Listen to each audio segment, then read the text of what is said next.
그리스도께서 구속의 사역을 행하실 때에 세 가지의 직분을 가지시고 세 가지의 일을 행하셨다라고 말씀을 드렸습니다. 그것은 선지자의 직분, 제사장의 직분, 왕의 직분인데, 선지자의 직분은 하나님께서 우리에게 약속하신 이 영원한 축복의 언약의 내용을 알려주시는 것입니다. 즉, 우리가 보험 계약을 하게 되면 그 보험 계약의 약정들을 자세히 알고 그것에 동의하여 사인을 해야만 계약이 효력을 발휘하는 것처럼 하나님께서 우리에게 축복의 언약을 약속을 하셨을 때 그것을 우리들이 자세히 알고 그리고 그것에 우리가 진정으로 동의하여 사인을 하는 과정이 있어야 하는데 이 약관에 대해서 자세하게 설명해 주는 일이 바로 선지자의 사역입니다.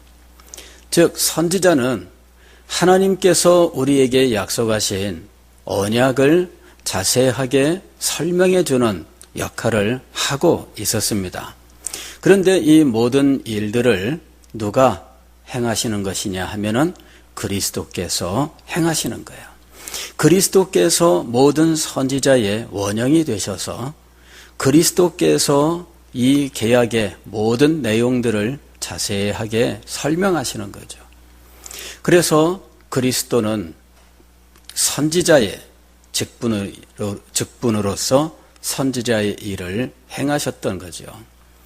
그런데 제사장의 직분은 무엇이냐 하면 이것은 그 계약의 내용 중에서 인간이 범죄하여 파산하게 되었을 때 하나님께서 주시는 이 영광스러운 축복의 언약이 무효가 될 위기에서 하나님은 보증인을 세워서 보증인이 파산자의 모든 빚을 다 대신 감당하게 하셔서 보증인이 모든 것을 다 감당함으로 폐기될 뻔한 이 축복의 언약이 유효하게 하시는 거죠.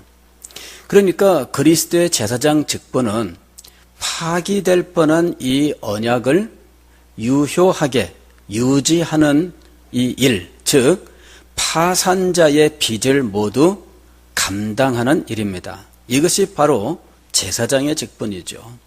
그러니까 제사장이 파산자를 위하여 말만 하고 실제로는 빚을 모두 갚는 일을 행하지 않는다면 그러면은 결국은 그 언약은 깨질 수밖에 없습니다. 우리가 사는 세상에서도 그런 거 아니에요? 보증인을 세워 놓았는데 지금 계약을 맺은 제가 부도를 냈습니다. 그래서 파산을 하게 되었는데 그러면은 모든 계약이 무효가 될 거예요. 그러나 은행은 그렇게 하지 않지요. 은행은 언제나 보증인에게 저 사람이 파산했으니 당신이 대신 갚아라 이렇게 하게 되어 있는 겁니다. 그럴 때 보증인이 잠깐만 기다리세요. 언제까지 내가 갚겠습니다 했는데 그 기간이 왔는데 갚지 않습니다. 그러면은 강제로 은행이 그 빚을 이제 보증인에게서부터 모두 찾아가게 되어 있는 거예요. 그래서 보증인은 반드시 자기가 보증한 내용에 대해서 갚아야 되는 거죠. 예수님께서 우리의 중보자가 되셨습니다. 하나님과 사람 사이에 유일하신 중보자가 되셨고 중보자로서 하나님께서 이 축복을 유지하게 하는 이 일을 감당해야 하는 거예요. 그러기 위해서는 파산자의 모든 죗값을 치루어야만 하는 겁니다. 제사장의 직분이란 바로 이것을 의미하는 것이죠. 오늘 우리 요리문답 제25문은 이렇게 질문을 합니다. 그리스도는 어떻게 제사장의 직분을 행하십니까? 답은 그리스도는 단번에 자신을 하나님의 공의를 만족시키는 희생 제물로 드리셔서 우리를 하나님과 화목하게 하시고 또 우리를 위하여 항상 중보기도 하심으로 제사장의 직분을 행하십니다. 즉 그리스도의 제사장직은 두 가지 방향으로 이루어지는데, 하나는 하나님 앞에 제물을 드리는 이 제사로서 이루어지고, 다른 하나는 중보 기도하는 일로서 이루어져 있습니다. 즉 그리스도의 제사장직은 두 가지 요소가 있는데, 하나는 제사, 다른 하나는 중보 기도인 것이죠. 이 두 가지 일을 행하시는 제사장이다는 이야기예요. 그러니까 제사장이 이 두 가지 일로서 하나님 앞에서 이 언약을 유효하게 하는 일을 행하시는 거예요. 그 중에서 기본적인 것은 무엇이냐면은 하나님 앞에 제사를 드리는 일인 것입니다. 그런데 이 제사를 드리는 이 일이 얼마나 특별한 일이냐 하는 거예요. 요리문답을 보면은 그리스도는 단번에 자신을 하나님의 공의를 만족시키는 희생 제물로 드리셨다, 이렇게 말씀합니다. 이것은 구약 시대에 진행되어 왔었던 이 제사와 근본적으로 다른 것을 몇 가지 이야기를 하고 있는 거예요.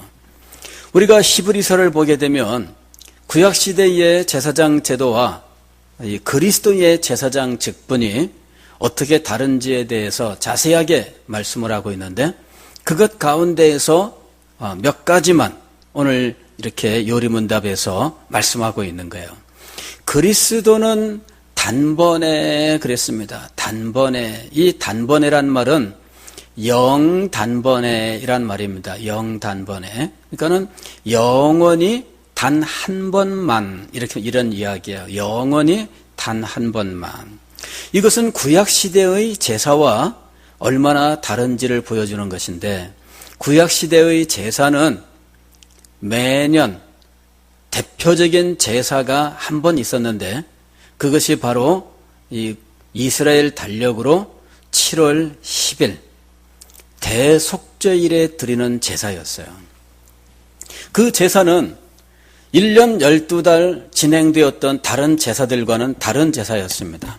즉 매일 아침 저녁으로 하나님 앞에 드리는 제사도 있었고, 일주일에 한 번씩 돌아오는 안식일, 즉 이 성일로서 드리는 제사가 있었고, 그 외에 한 달에 한 번씩 월삭의 제사가 있었고, 또 그 외에도 절기 때마다 하나님 앞에 드리는 제사가 있었어요.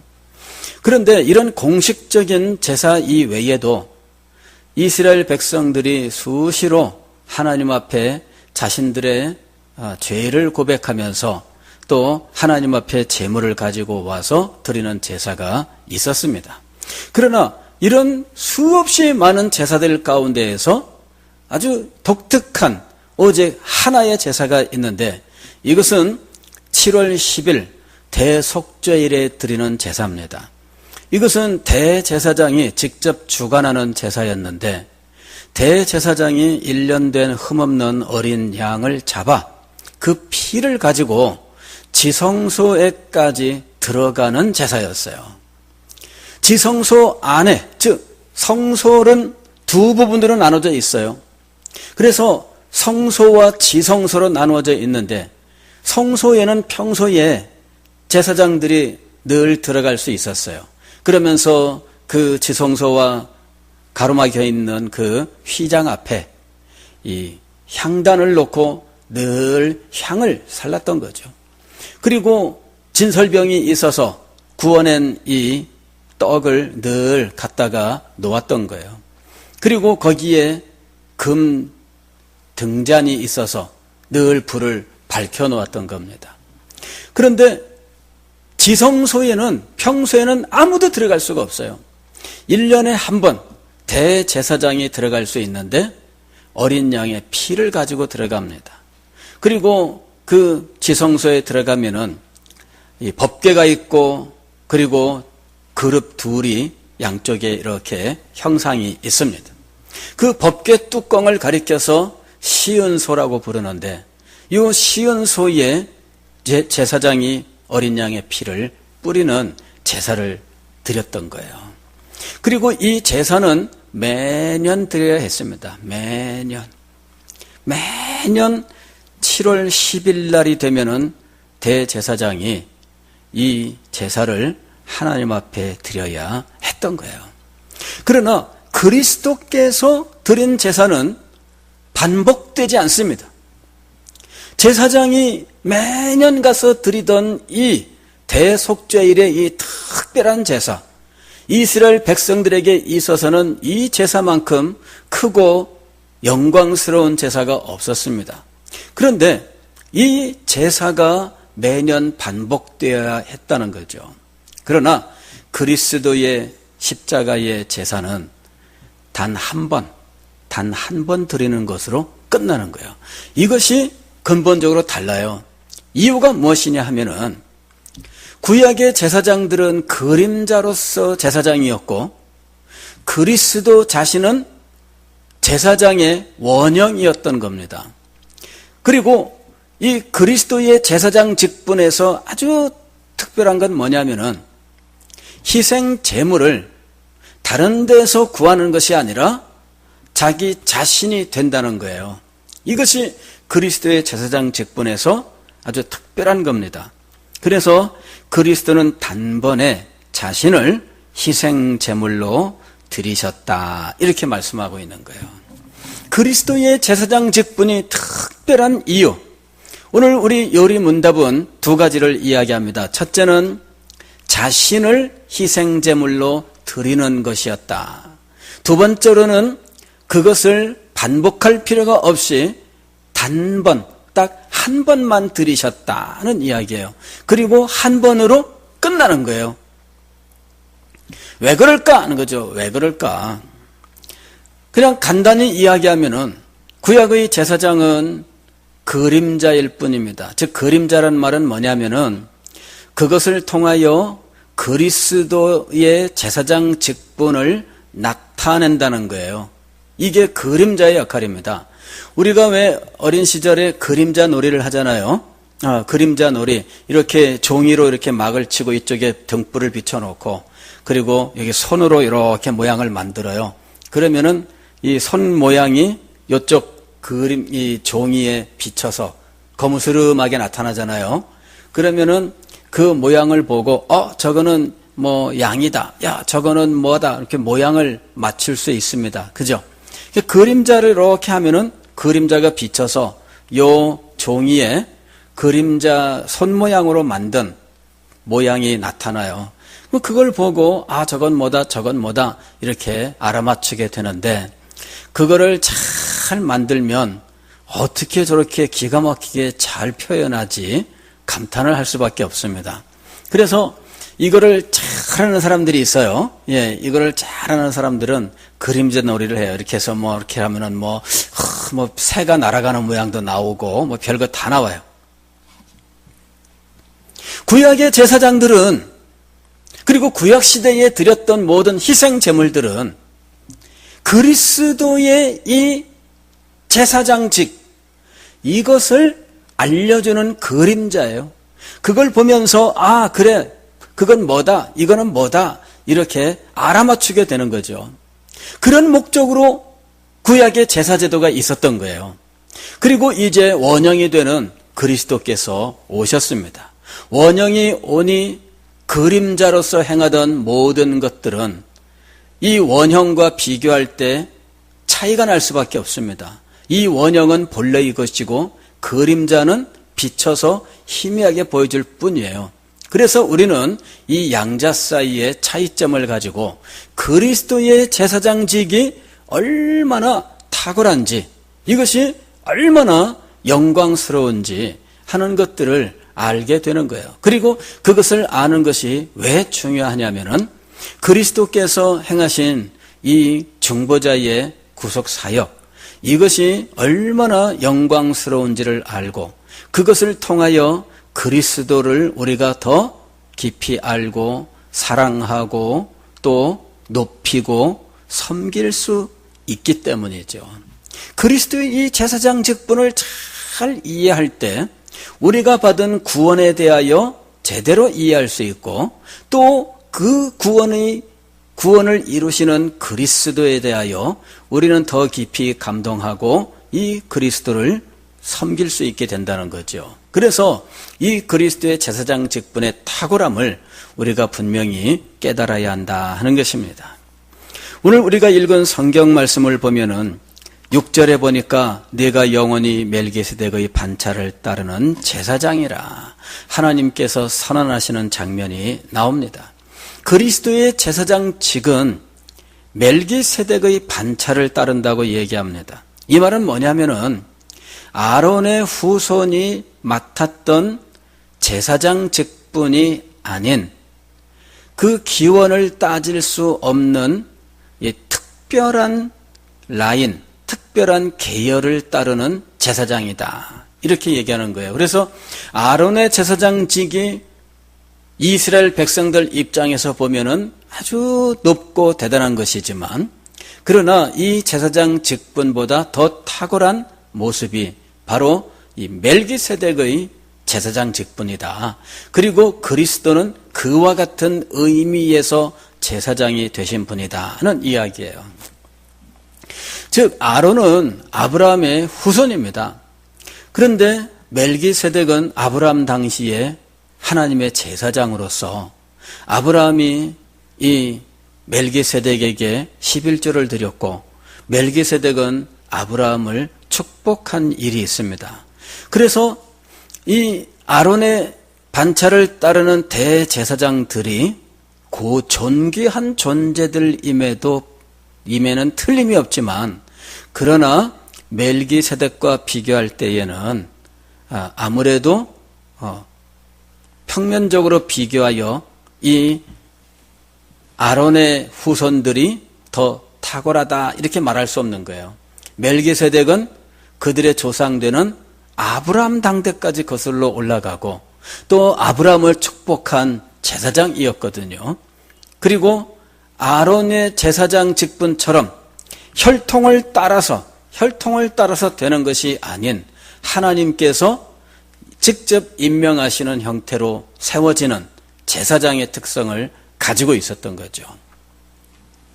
자, 구약시대의 제사장과 그리스도의 제사장 직분은 또 어떻게 다르냐? 죄가 있는 것과 없는 것의 차이예요. 구약의 제사장들은 자기 자신도 죄가 있어요. 그래서 7월 10일 대속죄일에 하나님 앞에 속죄의 제사를 드리러 지성소에 들어갈 때 이 어린 양의 피를 가지고 들어가되 자신의 죄와 백성의 죄를 속하는 제사를 드린 겁니다. 즉 자신의 죄를 위하여도 제사를 드려야 했던 거예요. 그러나 그리스도는 자신을 위하여는 제사를 드릴 필요가 없는 분이었습니다. 왜냐하면 이분은 무죄하신 분으로서 자기의 죄를 속해야 될 이유가 없는 분인 겁니다. 그래서 구약의 제사장은 자신의 죄를 속해야 하는 죄인이었지만 그리스도는 자신의 죄를 속해야 되는 필요가 없는 분이었다는 거예요. 무죄하신 분이었다는 이야기죠.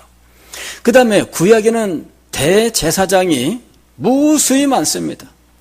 대제사장이 물론 대제사장은 한번 대제사장에 취임을 하면 죽을 때까지 대제사장 직분을 감당해야 돼요. 그래서 이 사람이 죽어야 새로운 대제사장을 임명하게 되어 있습니다. 아무리 그렇다 할지라도 이스라엘 역사 속에서 대제사장의 숫자는 많을 수밖에 없습니다. 그런데 그리스도는 오직 단 한 명만 있는 유일하신 제사장이라는 거예요. 이것이 차이가 납니다. 구약시대의 제사장들은 그렇게 수가 많은 이유가 무엇일까요? 죽는 존재이기 때문이에요. 이 사람들은 다 죽어요. 그리고 그가 죽고 나면 대제사장 직분은 계속 있어야 되기 때문에 살아있는 사람 중에 다시 누군가를 세울 수밖에 없습니다. 그래서 죽으면 또 새로운 사람이, 또 그 사람이 죽으면 또 새로운 사람이 제사장이 되어야 하는데, 그리스도는 본인이 영원토록 제사장이에요. 그래서 구약의 제사장과 이 그리스도의 제사장 직분은 이렇게 차이가 납니다. 자, 구약의 제사장은 맹세가 없이 되는 제사장이라면 신약의 그리스도는 맹세로서 세워지는 제사장이다. 이 말은 뭐냐면은 구약의 제사장은 아론의 혈통 가운데에서 제사장이 되는 거예요. 그러나 그리스도는 본인이 자원하여 되는 제사장입니다. 이게 맹세로서라고 하는 거예요. 본인이 자원하여 되는 제사장입니다. 그러나 구약의 제사장은 아론의 후손이기 때문에 되는 제사장이에요. 이것이 차이가 납니다. 그리스도께서 자원하여 됐다고 하는 것은 이것은 굉장히 중요한 거잖아요. 억지로 한 것이 아니고 하나님이 시켜서 하는 것이 아니라 그리스도 자신이 우리를 사랑해서 자원하여 제사장이 되셨고 제사장으로서 자기 자신을 희생 제물로 드리셨다는 거죠. 이것이 바로 맹세로 된 제사장의 의미입니다. 그 다음에 구약의 제사장은 늘 변하는 사람이지만 그리스도의 제사장 직분은 변하지 않아요. 그 다음에 구약의 제사장은 매년 새로운 제물을 준비해야 되지만 그리스도의 이 제사장 직분에서는 한 번만 준비하면 되는 것입니다. 자기 자신을 한 번 드리는 것으로. 그래서 제물은 오직 하나만 필요해요. 그리스도 자신 하나만 필요해요. 그러나 구약의 제사장들은 매년 제물이 새롭게 필요해요. 금년에 제물을 잡아서 하나님 앞에 드렸으면 그 제물은 다시는 드릴 수가 없습니다. 왜요? 이미 죽어버렸기 때문에. 내년에는 새로운 제물을 하나님 앞에 또 드려야 된다는 거죠. 그 다음에 구약의 제사장이 제물을 바쳐 제사를 드린 것은 불완전합니다. 즉, 그 제사를 통해서는 완전하게 죄를 속할 수가 없습니다. 그래서 완전하게 죄를 속하지 못하기 때문에 매년 반복되어야 된다는 거예요. 그러나 그리스도의 희생 제물은 이것은 완전해서 한 번 드린 것으로 죄를 완전하게 다 감당할 수 있는 거예요. 이것이 달라요. 그래서 한 번 제사로서 모든 죄가 다 끝나는 거예요. 그러니까 그리스도의 제사 희생 제물은 한 번만 끝나는 거죠. 이것이 전혀 다른 겁니다. 그리고 이런 것이 왜 중요하냐 그러면은 그리스도의 십자가의 희생은 그 후에는 반복되지 않는다는 거죠. 그리스도의 십자가 사건은 2000년 전에 갈보리산 위에서 한 번 이루어진 거예요. 그 뒤에는 반복될 필요가 없어요. 이 사실이 사실은 종교개혁에서 아주 중요한 요인이었어요. 종교개혁 당시에 로마 천주교에서는 미사를 드리면서 미사에서 떡과 포도주가 실제 그리스도의 살과 피로 변한다라고 하는 이 화채설을 주장하고 있었고 그것은 오늘날도 마찬가지예요. 그래서 이 앞에 강단을 만들어 놓은 것이 아니라 제단을 만들어 놨어요. 제단이라고 하는 것은 뭐냐면은 제사의 장소란 말입니다. 제사를 드리는 장소, 이 제단을 만들어 놓고 그 제단 위에 무엇을 올려 놓았느냐 하면은 떡과 포도주를 올려 놓은 거예요. 그리고 이것이 바로 그리스도의 살과 피다 이렇게 얘기한 거예요. 그래서 그리스도의 살과 피라고 하는 것이 매번 미사를 드릴 때마다 그 자리에 실제로 그리스도의 살과 피가 있다는 얘기죠. 여러분 눈에는 이것이 떡과 포도주로 보이지만 이것은 실제로는 그리스도의 살과 피다. 이것이 그들이 가지고 있는 이 화채설입니다. 그래서 아니 어떻게 그리스도의 실제 살과 피가 이곳에 임하느냐? 그것은 갈보리산 위에서 단 한 번만 드려진 것이고 그 후에는 다시 드릴 필요가 없다는 사실, 성경이 이미 가르치고 있는 일인데 어떻게 매번 미사 때마다 그리스도의 살과 피가 이 제단 위에 올려지고 해야 되느냐? 이건 성경적으로 합당하지 않다. 이것이 우리가 가지고 있는 성찬에 대한 견해이면서 또 그리스도의 희생 제사의 영 단번에 드린 그리스도의 희생 제사의 의미를 지키기 위한 것이에요. 그러니까 종교개혁자들이 이것을 지키기 위해서 자기의 생명을 걸었던 거예요. 이것 때문에 목숨을 잃은 사람들이 많이 있는 겁니다. 오늘날 우리는 성찬을 받으면서 그냥 별다른 의식을 하지 않을 수 있습니다. 그런데 이건 잘못된 거예요. 오늘날 우리가 드리는 이 성찬을 위하여 순교한 사람들이 얼마나 많은지 몰라요. 그것은 성경의 진리를 지키기 위한 믿음 때문이었습니다. 그리스도의 제사는 영단번의 제사였다. 즉 영원한 한 번의 제사였다는 거죠. 다시 반복될 필요가 없습니다. 그래서 우리는 예배당의 이 인테리어를 할 때 이 앞에다가 제단을 만들어 놓지 않는 겁니다. 제단을 안 만들어 놔요. 우리는 이 예배의 중심을 어디에 두고 있느냐 그러면 강단에 두고 있습니다. 강단. 제단과 강단을 구분해야 돼요. 제단은 제사를 드리는 것이라면 강단은 말씀을 선포하는 것이에요. 그래서 우리 개신교는 강단을 예배실에 가장 중심에 놓습니다. 이 강단을 우리가 알아야 돼요. 어떤 사람들이 기도할 때마다 이제 이런 식으로 기도하는 분들이 있어요. 우리 서대신 재단에 이제 서대신 재단, 즉 서대신 교회를 재단으로 표현하는 경우가 있어요. 혹은 이 재단 이런 식으로 이제 기도할 때 그런 식으로 한 분들이 있는데 사실은 이제 정확한 말은 아닙니다. 재단이라고 하는 것은 제사를 드리는 곳이라는 이야기인데 물론 이 예배가 구약의 제사와 같은 것이지만 우리는 지금 희생제물이 없는 제사를 드립니다. 그죠? 희생제물이 없는 말씀으로 드리는 예배를 우리가 드리고 있는 거예요. 그래서 제단이라고 표현할 때에 물론 이제 그리스도의 그 살과 피가 이곳에 있다. 그래서 이 살과 피로 제사를 드린다. 이런 의미를 꼭 생각하고 그렇게 말씀하신 것은 아니지만 이제 혼란의 여지가 있기 때문에 이런 제단이라는 말로서 교회를 표현하는 것은 이제 피하는 것이 좋다는 거죠. 예.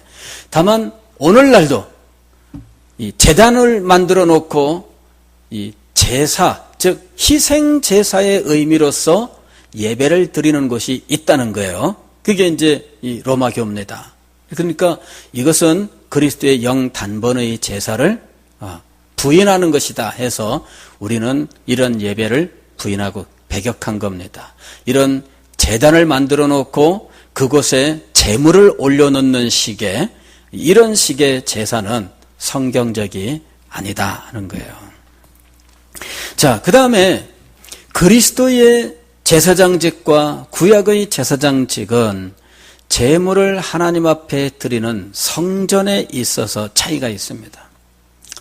구약의 제사를 드렸던 성전은 사람의 손으로 지은 성전이라면 그리스도께서 자신을 하나님 앞에 드린 성전은 하늘에 있는 손으로 짓지 아니한 성전이다. 이렇게 이야기를 합니다. 구약의 제사장들은 제사장 직분 하나만 행할 수 있지만 신약의 그리스도는 선지자와 왕의 직분까지 겸한 이 삼중직을 가지는 분이다 하는 면에서 차이가 있습니다. 자, 이런 그리스도의 제사장 직분은 구약의 제사장 직분과 모든 면에서 이렇게 탁월할 수밖에 없는데 그것은 그리스도의 제사장 직분이 원형이고 구약의 제사장 직분은 그리스도의 제사장 직분의 한 부분을 보여주는 계시, 즉 그림자이기 때문입니다.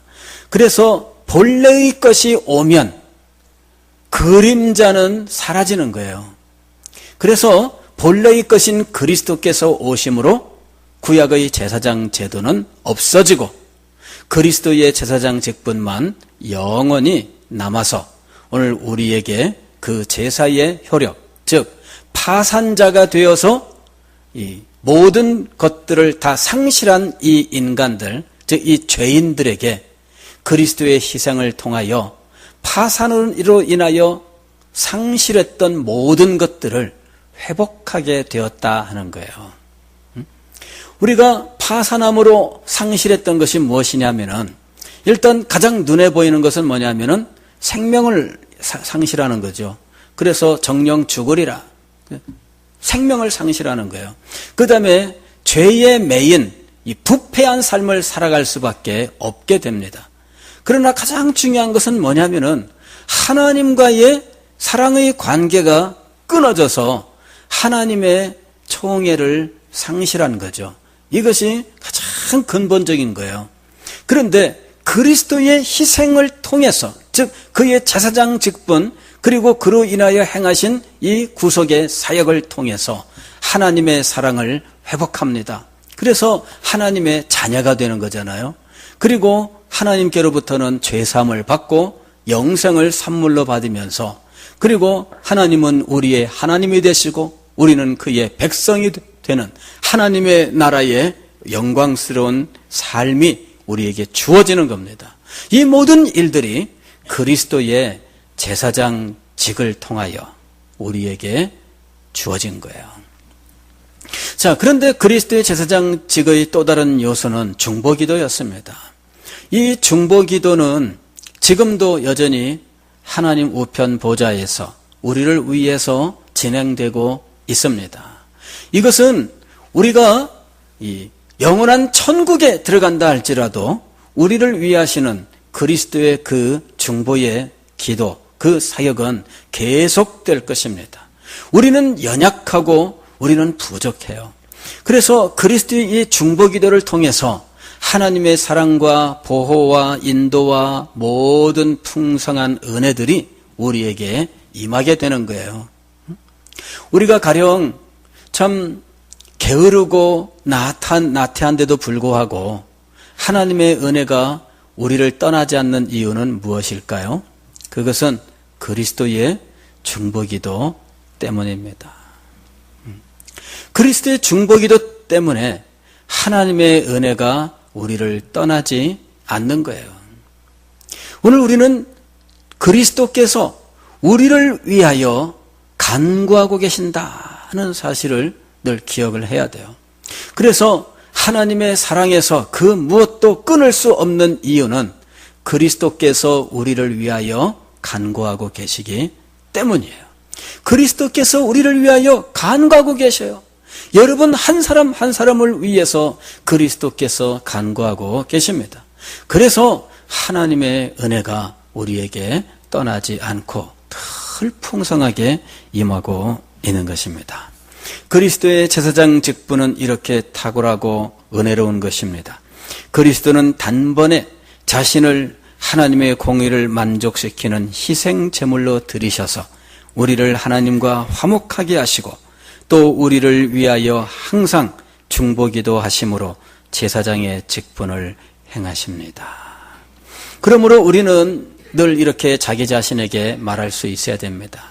나에게는 영원한 제사장이 계십니다.